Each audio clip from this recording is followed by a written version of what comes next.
welcome to World Wildlife Day Regional Youth Symposium 2025. The global theme for World Wildlife Day 2025 is Wildlife Conservation Finance, Investing in People and Planet. It highlights the need for sustainable funding to protect biodiversity and support communities. But financial investment alone is not enough. How we communicate conservation finance is crucial in mobilizing support, leveraging media platforms, and engaging stakeholders. Through today's webinar, we aim to equip you with the tools, strategies, and insights needed to harness the power of communication in conservation. We will be exploring how to craft compelling stories, leverage media platforms, and engage diverse audiences to amplify conservation messages and secure the support necessary to protect our planet's wildlife. We have an exciting lineup of speakers. First, we have Y, who will bring us through an introduction to communications. Amir, who will guide us through storytelling as a communications tool.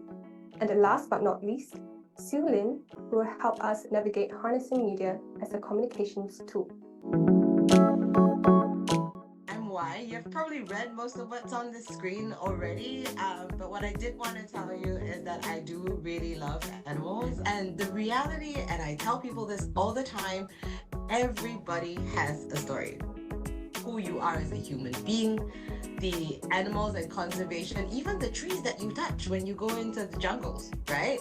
Like what's in your story? How are you setting the scene? How are you making sure that you're telling the story in a way that people understand?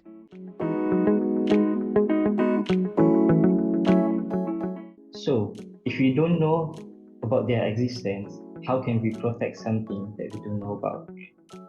That's how I think my role comes in. I'm Ahmad Amir Iskandar. I'm a conservation storyteller and a filmmaker. I've spent the past few years using visual storytelling through photography and film to connect people with nature and conservation issues.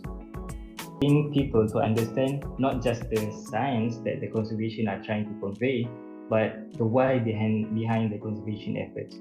And by making these stories more accessible, we can inspire awareness, empathy, and ultimately action. Action is what we want to save the earth.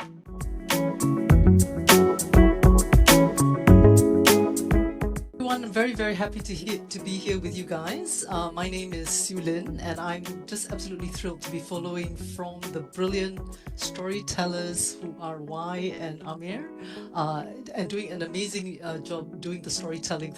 And what basically we were trying to do is to answer several problems in Malaysia in terms of the environmental journalism landscape. So the other thing that we do is we try to grow the landscape, because one of the things that we did figure out when we started doing this thing on environmental journalism is the scarcity of journalists who can actually report on this, and the issues are thick and fast, and the new ones are coming in, you know, like crazy, from left, from right. So we do a lot of training, and this is the current mentorship that I'm conducting, and it is on covering wildlife, trade and crime, working with young people, which I really enjoy.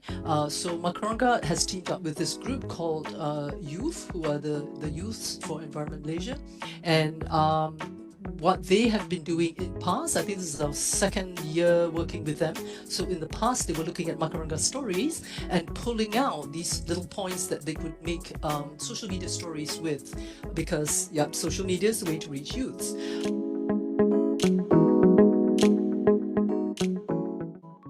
Emerging technologies like AI might shape conservation communications. To add on, one of our participants, Eunice Desina from the Philippines, is also curious about how we can use AI tools to write and produce content for biodiversity conservation. Maybe we can invite Sulin to start. Is it boon or bane in journalism? I think the jury might be out there, but I think journalists use it to save time. Basically, they use it, for example, if there's a scientific report that's really long that they need to go through in order to pick up pieces for a news piece or for an environmental journalism piece, what AI can do, perplexity is the key one, is to just summarize it for them. I have actually, definitely for summarizing things, it is useful. So, I mean, FinFinder was built on AI. and I've come from a company that spent a lot of time in AI. So I think the bigger question is it great for conservation? The answer is definitely yes, right? Because you're looking at border control officials during the project who before this had a stack of paper that was about this thick, and they would hold a fin with one hand because let's face it, these guys who work at border control do not know if the fin is legal or illegal. They would flip through a book this thick and it would take them 2 to 3 weeks just to say, is it real? Is it not? Can we ship it? Can we not? Right? But obviously AI really empowered them to do that in 7 to 10 seconds, matching it against a database of 15,000 images, and very quickly be able to make these decisions to make sure that they're making the right calls.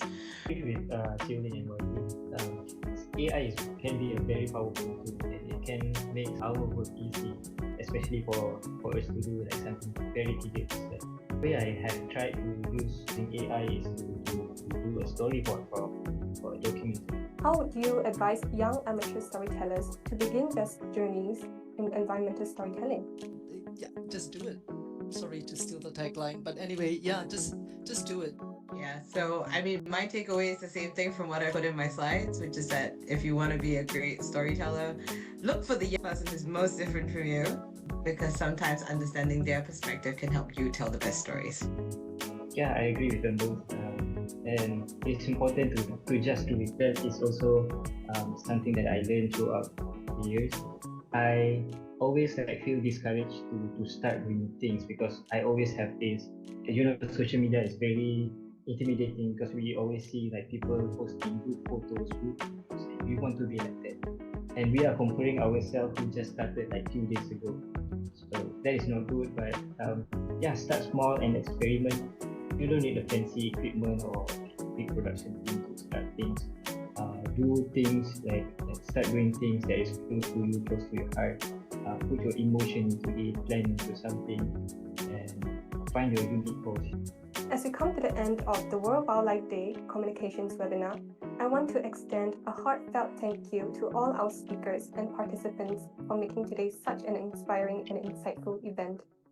We've explored the power of storytelling, media, and communication in conservation, highlighting how words, images, and narratives can drive real change.